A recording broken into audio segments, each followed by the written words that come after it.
Hi, this is Tim DeBona coming back, talking to you about the second day and a half, I guess. The conference is now over.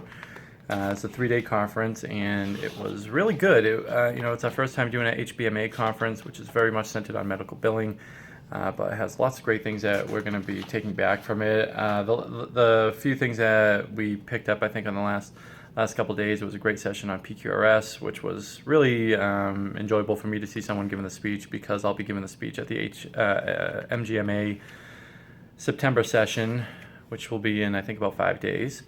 So if you're an MGMA member, make sure to attend in September. I'll be the first speaker, going at, I think, 8 in the morning, or maybe 9 in the morning. Also, we had so that was really good. There were had tons of questions, but she did very well with her assessment of PQRS and handling some of the issues that were brought up. I think one of my favorite ones were, we had a good session on claim denials. A few people are talking on the Facebook page about that one, so it was good. I think my favorite part definitely was when there was a question to the audience of how many of you hold quarterly meetings to discuss claim denials and have your people communicate and get in touch with each other. And it was just funny to me because we were the only ones to raise our hand, or I was the only one actually in that workshop. So I raised my hand, and she ended up giving me a prize for it, because she said, of course you're the one. She said, you're the one who's been asking us all these questions, and of course you're the one that has them. But what I didn't tell her was that we actually have 2 meetings per month. So we have one meeting where we have all of our people who handle denials that get together and discuss what it is that they're dealing with, and make sure that everyone's following the same type of has the same solutions, and if anybody has a better way of doing things, to discuss it and figure out if there's a way we can improve our efficiencies. And then we have all of our department heads meetings. So this takes our denial people and connects them straight with the charge entry people, with our coding manager, with our payment people, and even our operations person. So it ties everybody in together. And so when we're talking about what we're facing claim denials now, they're not just going to be adjudicating the same claims every time and keeping things in the constant limbo. What I won was, I wish I had it with me right now, but we'll put it on the site. It's a hamster wheel with $1 inside of it, because they're basically talking about how your money's going nowhere. And it was really cute. So we'll put that up on the Facebook page. But so to stop that from happening, we make sure that, our coders, if our coders are making mistakes and they don't know about it, then they want to know about it. They want to make sure that they're doing a good job, like anybody else would.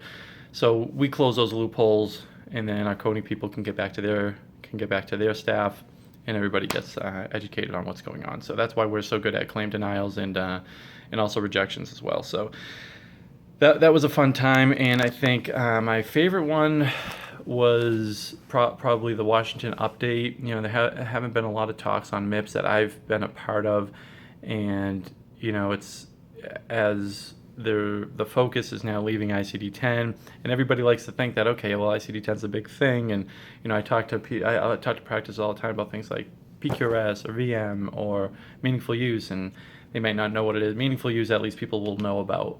They not necessarily doing it or attesting to it, but at least know about it.